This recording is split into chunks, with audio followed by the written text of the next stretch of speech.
Yo, what's going on? It's Bracy Skills Clinics back with another video. Make sure you guys like, comment, subscribe. You know the routine, man. Let's keep this algorithm going. Today, I want to talk about basketball player development and why it's important for trainers and coaches to be patient with their athletes. Basketball player development takes time. It takes years. You know, the biggest thing that I see is, when parents, they ask for training, and, of course they're coming because they want their kid to get better and work on certain things and work on their weaknesses. But, they may come once or twice a week, and most parents and most kids that at least don't understand how it works, they expect their child to, train twice a week, and then when the game comes, perform at a higher level because they've been quote-unquote training. And if they don't perform to that level, you hear things like, man, we pay for all this training, and I don't pay for you to be training, and then you go in a game and you're playing scared, or you're not doing this, or what are we paying for the training for, blah, blah, blah, blah, blah. We've heard that before, right? But I tell all my clients, and everybody that's ever trained with me, they know I've told all my clients, I've told all of them this. I tell them, you can train with me 2 or maybe even 3 times a week, and it does not mean you're going to get better. I'm going to be real with you. Does that make me a bad trainer? I don't believe so. But I also know how this game go. I'm me being a former player and coaching, for a little while now, about 7 to 8 years. I mean, not the longest, of course, but that's some time. 7, 8 years is a long time. And then you add in, my days as a player, I would say I know how this works. And with player development, it's about being consistent. It's also about the individual's drive. Like, for example, I can have 2 players, and I take them through a training session, and they're doing the exact same drills. And one player is going through the motions, not really going hard. And then the other kid doing the same exact drills, same reps, same everything, right? That other kid is going hard every rep. He's asking questions. He's trying to do better each rep, trying to get better with each rep. That kid is going to get better. Now, on the outside looking in, it's like, well, dang, they trained the same way, they did the same drills. Why is this kid getting better and this other kid isn't? Well, it's a lot of factors. That other kid that's going hard every rep, he really wants it. So he's going to put his maximum effort into every rep. And it's a lot of reasons why a kid would develop or not develop. But in terms of player development, back to, being patient, you have to develop one skill at a time. I don't want to, if I'm training a kid for an hour or an hour and 15 minutes or even an hour and a half, whatever, I'm not going to do, okay, we're going to do shooting for 10 minutes, and we're going to do ball handling for 10 minutes, then we're going to work on defense, then we're going to work on this, then work on this, then work on your jab, and then boom, that's the workout. And you can say, okay, yeah, we worked on everything in the training session, but of all the different skill sets that you worked on, how many of those skill sets did you actually improve? Yes, you did it, but where did you improve? When you train, the goal is to improve. It's not just to do things. Like, I can write a whole list of things that I want you to get better at, and we do it in the training session. That does not mean you're going to get better at each of the things that I may have wrote down. Like, so you want to be patient and take your time developing certain things. Like, I watched a lot of Kobe, and just his interviews and his approach to, player development. And really, this is the message for the trainers and the coaches. Really, the players should come to you and say, Coach, I really need to work on X, Y, and Z. Or, Coach, I'm really trying to improve my jump shot, or I'm really trying to improve my right hand or my left hand or my first step or my footwork or whatever the things that they list. The kids should be coming up to you telling you what they want to work on and what they need to improve on, because, especially when you're talking about, and we're talking older kids. We're not talking, of course, young kids. Of course, they're, young kids is different. And I'm talking about like anything under than maybe 12.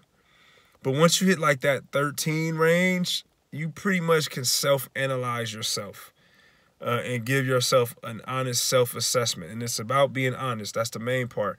But the kids should come up to you with what they want to work on. And as a trainer and coach, it's your job to improve what they want to work on. Just because you put a bunch of cones out and say, we're going to work on this, that doesn't make you a trainer.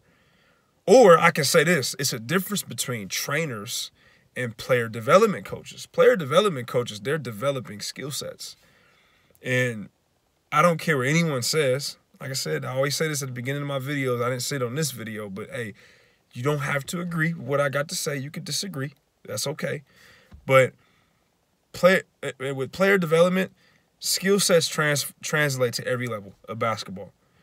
Whether it's high school, or it could be middle school, AAU, junior college, D2, D3, NAIA, D1, pro. Skill sets translate at every level. So why not try and get the kids early and really try to master their skill sets at an earlier age? The guys who are the most skilled last the longest, bro. And you could even look at it from an NBA point of view. The guys who are skilled last the longest. The guys that have great footwork and when their athleticism go away, when they have a skill set to fall back on, those guys play a long time. Now, I'm going to go to another guy, one of my GOATs, Tim Duncan. Tim Duncan wasn't the most athletic, but he was a lot more athletic when he was younger, of course. But when he got older and he's hitting his, mid-30s to late 30s, he was still able to be a productive big. He may have not been that all-star big that he was in his earlier years, of course, but as he got older, as he aged, he had fundamentals to fall back on that made him still a very productive big, when he got older.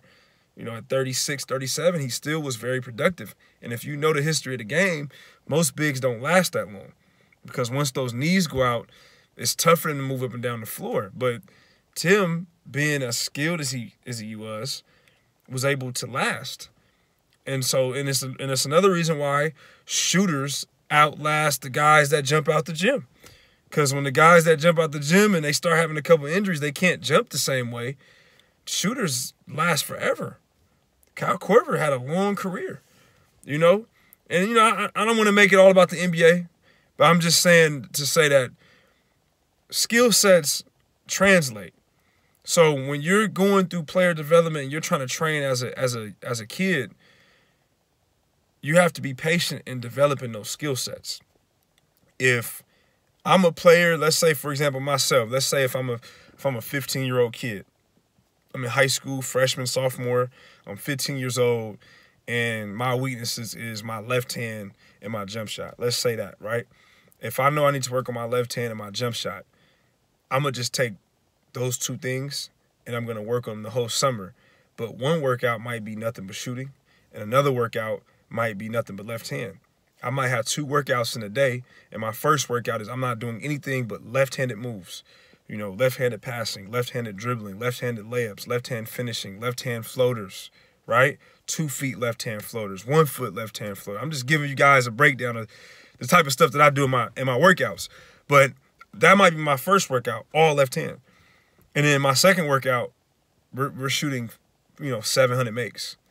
Nothing but shooting. And if I do that all summer, left hand in the morning, shooting in the evening, shooting in the morning, left hand in the evening. If I do that the whole summer, nothing else but those 2, I'm automatically going to come back a better player. I'm automatically going to come back a better player versus the kid that's training with somebody and he's doing 10 minutes of ball handling, 10 minutes of this, 10 minutes of that, 10 minutes of this, 10 minutes of that. You're going to pass him. Like, my training sessions, we're doing, you can even go through my videos as proof. Like, go through all my training videos. All the drills I do are the same drills. I may switch up little stuff here and there, but it's all going to go back to what I'm trying to work on. Shooting off the dribble, shooting, strictly ball handling, footwork, whatever the kid needs, I'm going over that. And it's the same drills, man. It's not about having the most fanciest drills, bro. Now, we know the era of social media, like you can have a lot of fancy drills, and those drills are going to get a lot of views, and people are going to say, oh, I like this drill, and, you know, a lot of likes and stuff like that. But that's not player development, bro. And as a trainer, you shouldn't be doing anything for social media confirmation, bro. Your job as a coach and trainer is to develop the kids in front of you. So it's not about having the most fanciest drill. It's not about having the equipment that looks great. It's not even about being the loudest, bro. Some coaches and trainers think because they're yelling and screaming that they're coaching, and that's not coaching.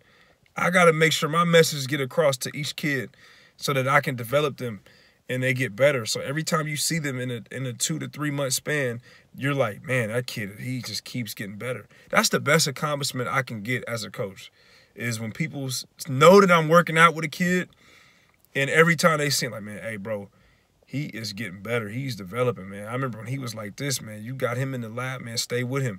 Best accomplishment. That's better than any tournament trophy I can win from AAU or any award. Like, hearing that is huge.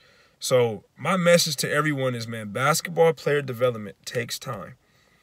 And it takes a lot of time. It takes a lot of reps. It takes a lot of work. It also takes consistency. So be patient with everyone. Be patient. Okay, it doesn't mean that you can't be hard. It doesn't mean that you got to be soft, but be patient and develop the skill sets, because the skill sets is what's going to translate to every level. All right, so I hope you guys, learn from what I just went over, and, man, go after your workouts harder, and, man, be honest with yourself. Have a self-assessment of where you stand as a player. Don't be naive. If you know you're not the strongest left-handed player, man, work on that. If you know your jump shot needs work on that. All the things that you're not strong at, work on it, but just be smart about it and work on it one step at a time. All right, we out.